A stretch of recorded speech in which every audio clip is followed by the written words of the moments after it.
if you really mean business in Nigeria, start your day with Business Day.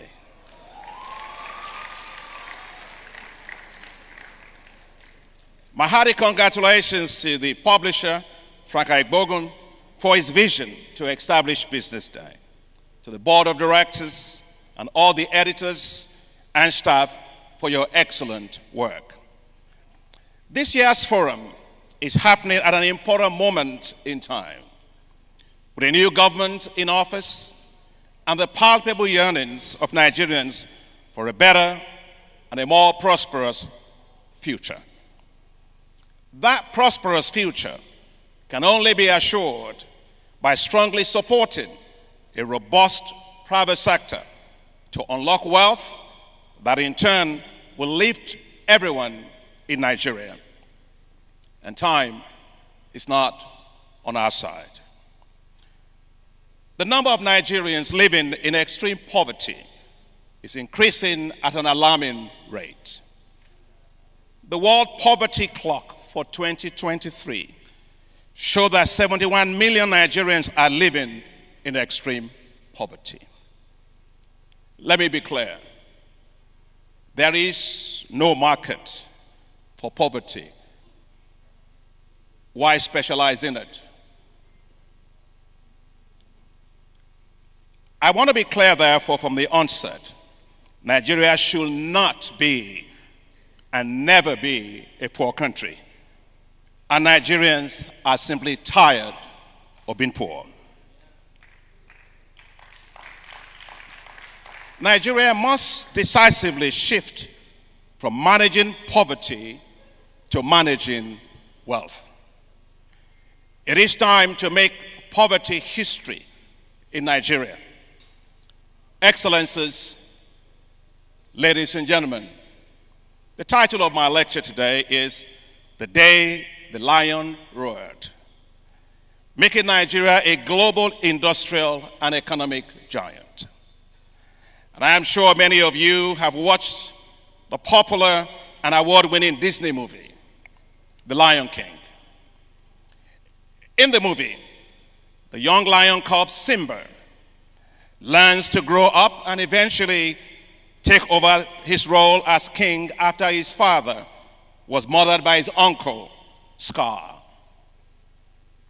Simba survives countless challenges and traps. He learns also to listen to the wise counsel of Rafiki, which, by the way, means friend in Swahili. Rafiki inspires Simba and explains that the spirit of his great father lived in him.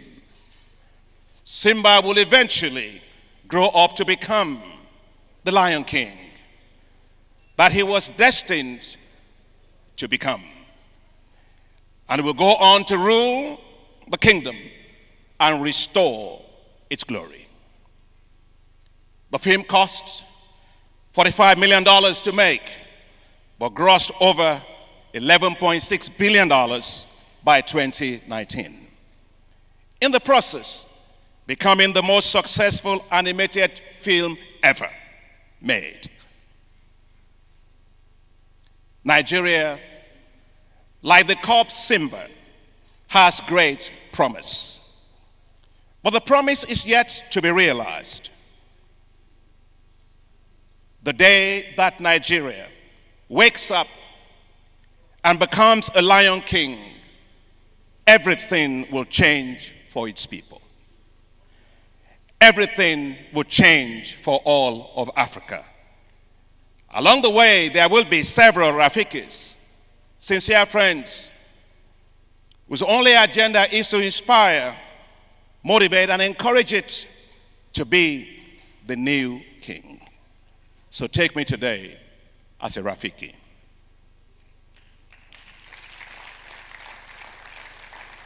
Excellencies, ladies and gentlemen, for now, Nigeria is developing too slowly and well below its potential.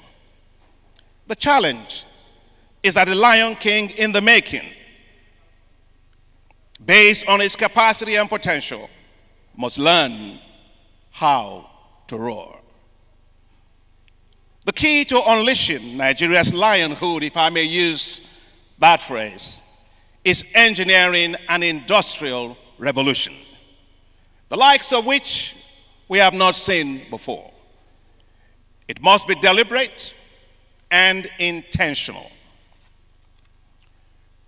With the share of manufacturing in Nigeria's GDP has been hovering around 7% for decades, the nation has not been able to extricate itself from the comatose of industrial manufacturing sector. The performance of the manufacturing sector in the past 5 years has been poor. Take between 2015 and 2017, the sector declined by minus 1.5%, minus 4.3%, and minus 0.2%, respectively.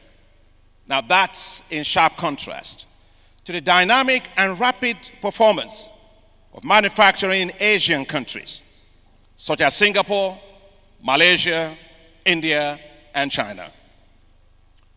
While Asia has focused on the export of manufactured products, Nigeria's approach has been on import substitution.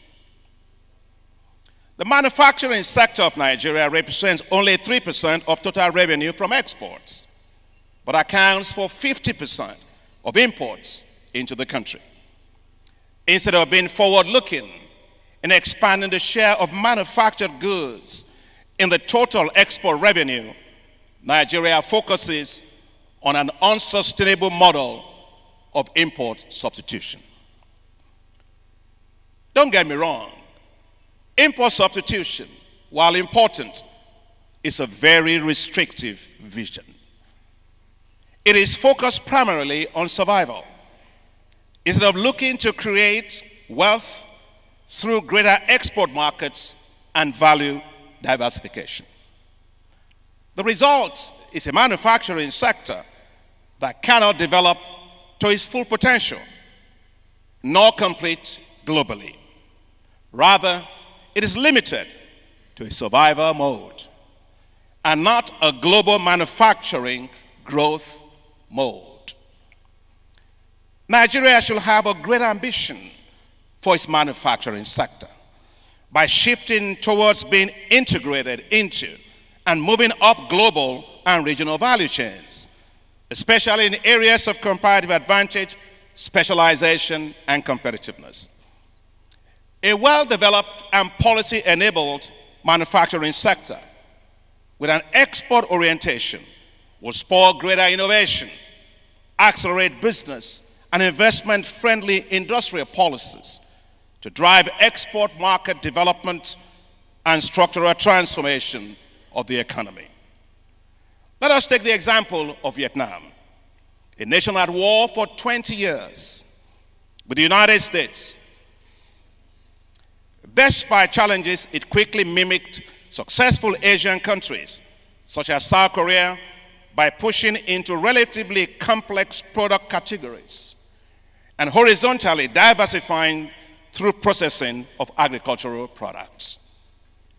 Its exports in 2020 was very well diversified, with electrical manufacturing, electrical machinery and equipment earning it a whopping $153 billion.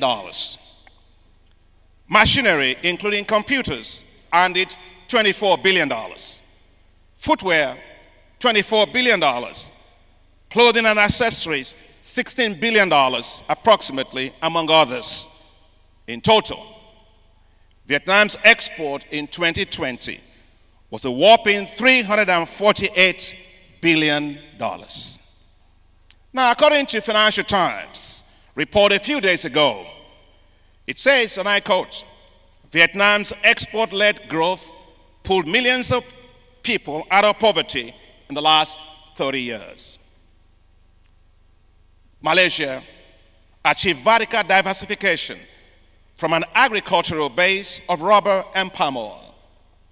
It invested heavily in high-tech sectors, such as electronics. In 2020, its biggest exports by value were in the electronic integrated circuits, refined petroleum oils, palm oil, vulcanized rubber and accessories, and solar diodes and semiconductors. Its export values in 2020 depended on electrical machinery and equipment, $86.6 billion.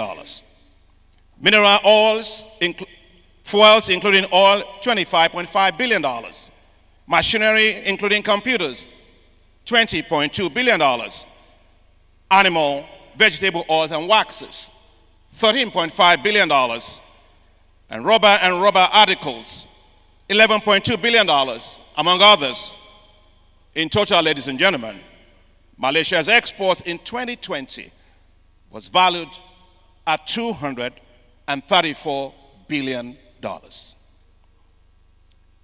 By contrast, Nigeria's exports in 2020 were dominated by mineral fuels, including oil, valued at $29.7 billion, which accounted for 89% of the country's exports. Nigeria's total export value was a mere $33.5 billion. Now, that is 1/10 of Vietnam's.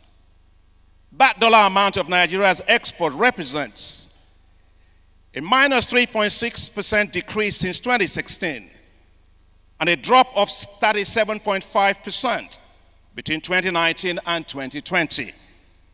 Interestingly, Nigeria's imports, dominated by machinery, including computers, mineral fuels, including oil, vehicles, electrical machinery and equipment, pharmaceuticals, plastics, and so on, are all what Vietnam and Malaysia are exporting.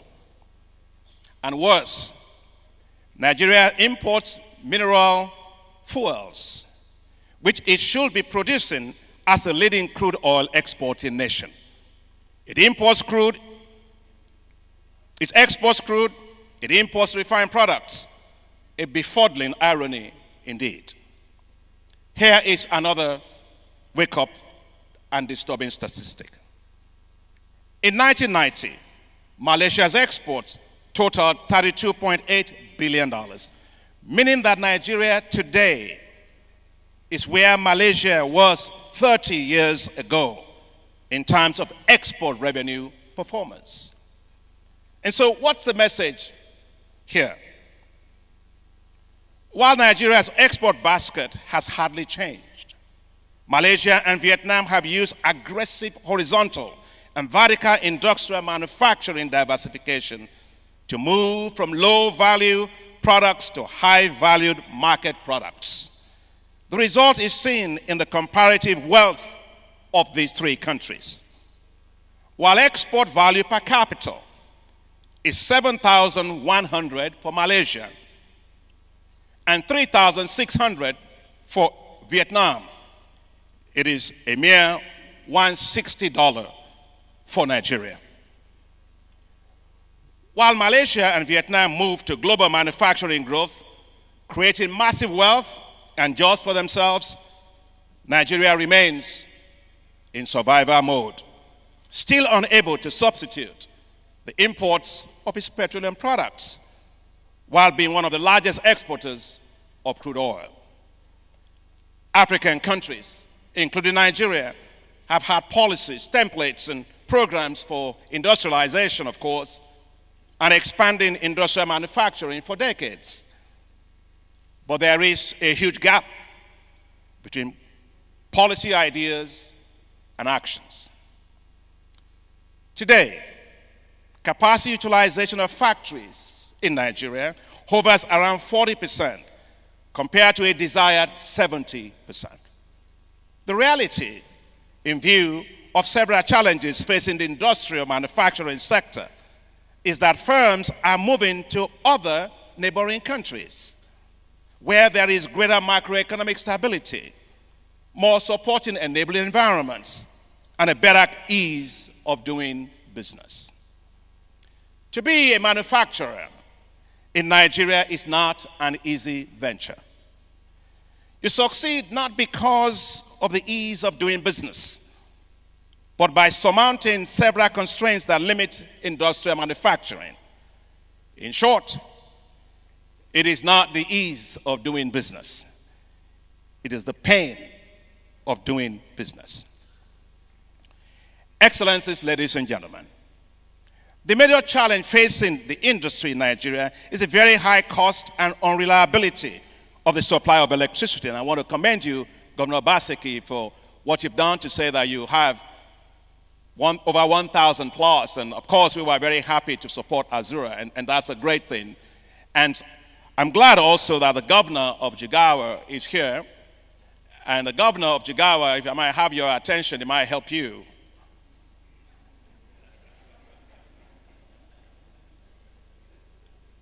We actually have on our books, I chair the board of Africa 50. We have on our books something called Jigawa Solar to build 1,000 megawatts of solar in Jigawa.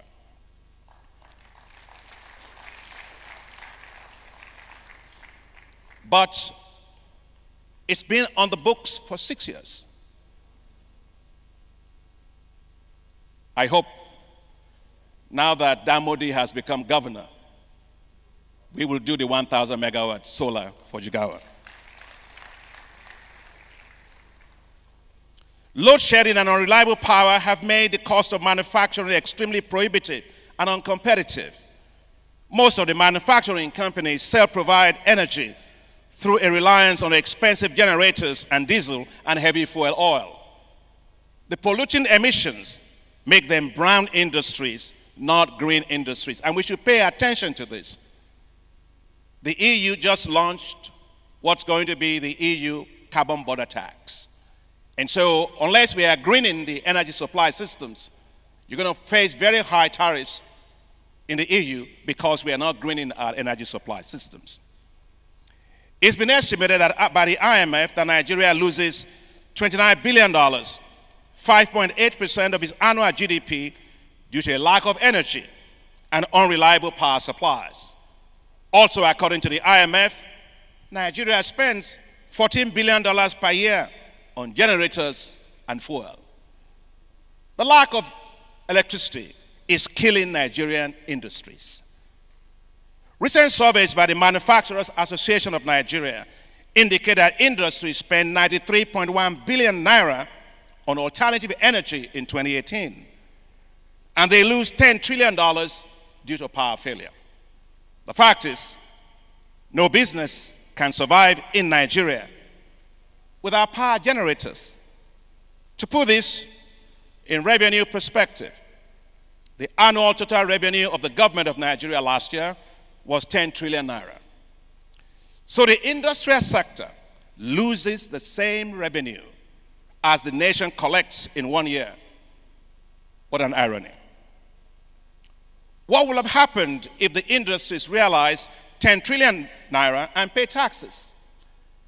At a conservative corporate tax rate of 30%, that means the Nigerian government loses 3 trillion naira annually in taxes that it could have been collecting from the industries if it simply provided them with electricity.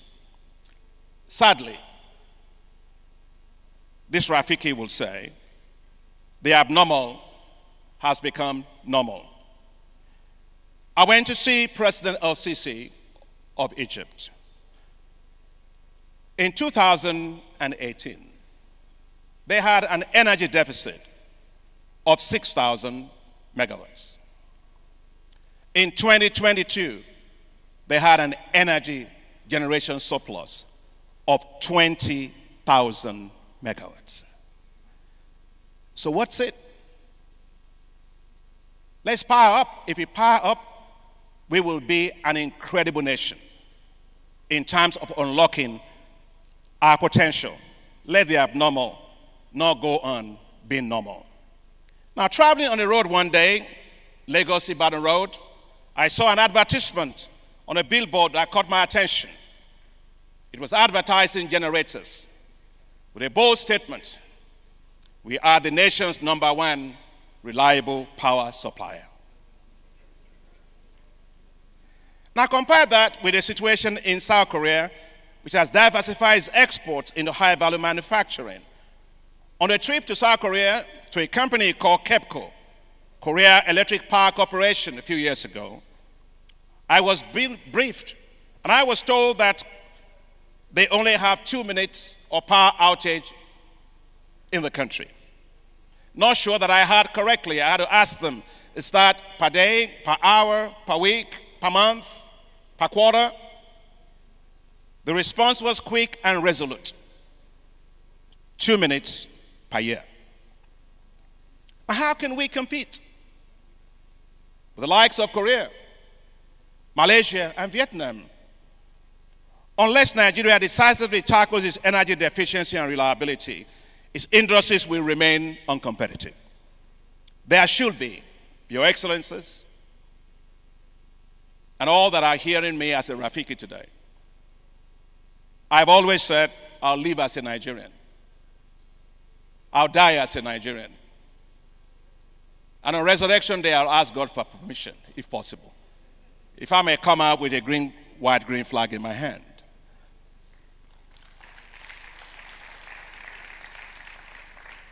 But we are tired of being poor. There should therefore be massive investments in gas to power and to ensure stable baseload power for our industries. Hydropower sources are there massively. Large-scale solar systems, preferential power supply to the industries, and to support industrial mini-grids that concentrate power in industrial zones. In addition, we should develop more efficient utilities, reducing technical and non-technical losses in power generation, transmission, and distribution systems. I'm glad to say the African Development Bank is investing heavily in Nigeria in support of the power sector. We provided $200 million for the Nigerian Electrification Project, designed to fill the electricity access gap in Nigeria. We have also invested $257 million in the Nigerian Transmission Project to strengthen power evacuation and regional interconnection. Today, we are investing $20 billion to develop what is called the desert to power all across the Sahelian countries, all 11 countries, including all of northern Nigeria. And by the way, that includes Your Excellency, Jigawa, and all the others, to provide electricity for 250 million people. Excellencies, we've done this at scale. If you look at Morocco, you have the Nuwa Zazate, the largest concentrated solar power plant in the world. We financed that.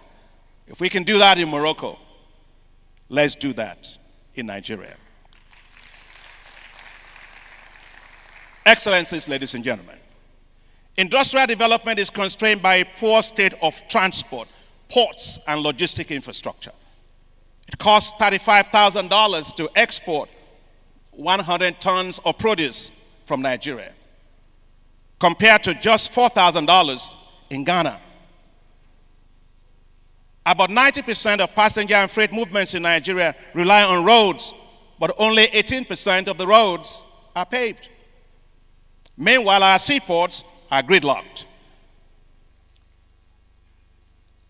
The African Development Bank is also currently working with central banks and countries to design and support the establishment of youth entrepreneurship investment banks. Look, I go around, talk to African presidents. People tell me we have youth empowerment programs. Yeah? Well, how come I'm not seeing many young people walk to me and say they've been empowered? I think a lot of our youth empowerment programs simply empowers those that say they are empowering young people.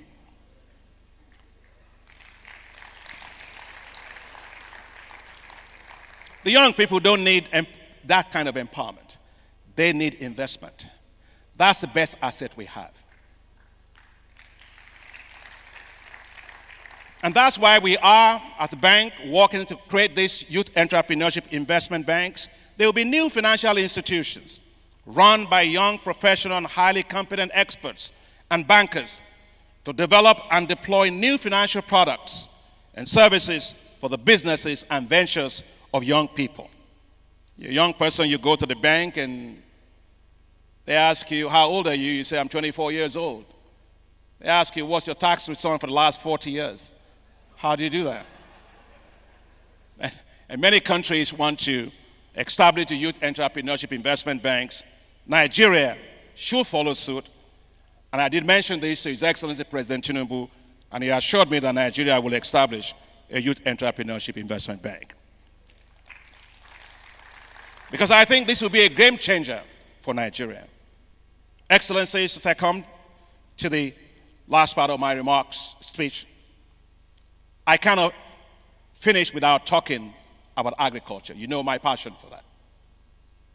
We must make agriculture a major wealth-creating sector.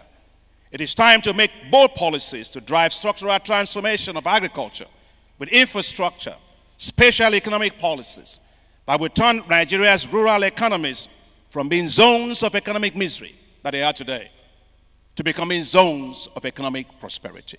The key to doing that is establishing special agro-industrial processing zones, enabled with critical infrastructure in which the private sector food and ag businesses can translocate into, process, add value, package food, transport food, and be competitive in local, regional, and global markets.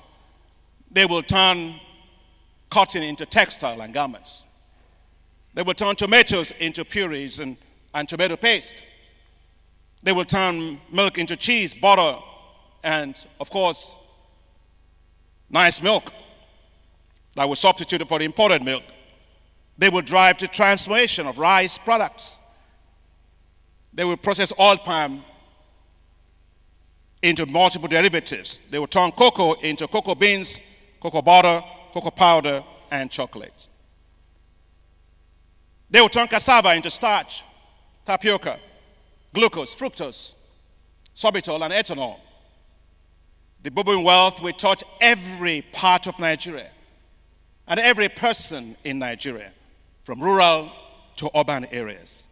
And that's why I'm very delighted that the African Development Bank, the Islamic Development Bank, and the International Fund for Agricultural Development are implementing a $540 million program to create these zones in 9 states. And right now we have requests already for 20 additional states. That's the way to go. And Governor, you put up your slide, and you showed me that zone that when I was minister, will help you build more of those zones.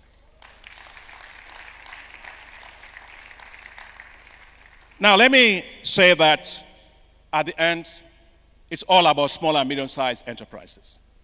We have to make sure that we connect them to these global value chains that we are talking about.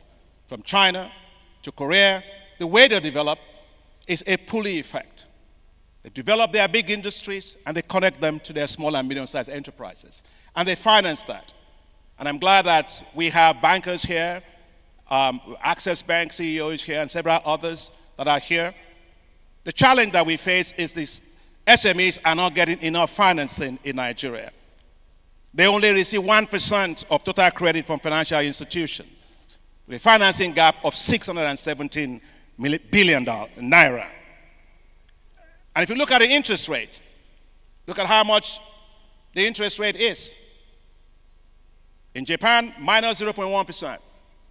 United States, for small businesses, 3.9%. China, 0.25%. India, 4%. But Nigerian manufacturers face a high interest rate of 14%. 28 is double. Okay, I'm even behind the curve on that. Okay. I think the Bank of Industry, the Bank of Agriculture, and the Nigerian Import and Export Bank should be significantly recapitalized at scale to provide loans at affordable interest rates to manufacturers and small and medium-sized enterprises. Excellencies, ladies and gentlemen, let me close with the issue of foreign exchange.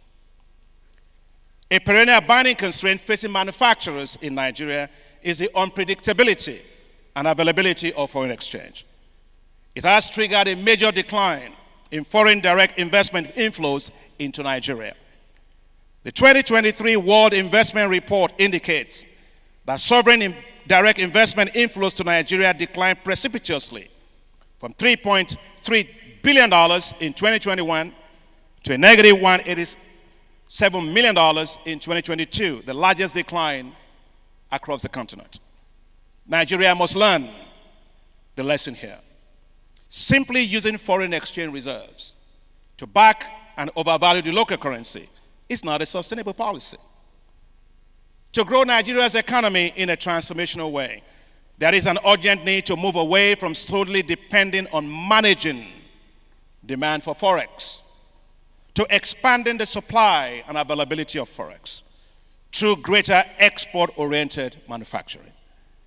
This will extricate Nigeria from relying only on the export of crude oil for access to forex and the instability that arises from that, from shocks to global oil prices. I wish here to commend the bold decision of President Tinubu in removing the distortions in the multiple foreign exchange windows. This will help to turn the tide on foreign direct investment flows into Nigeria, and it was good to also hear that from Dr. Kale when he made his presentation.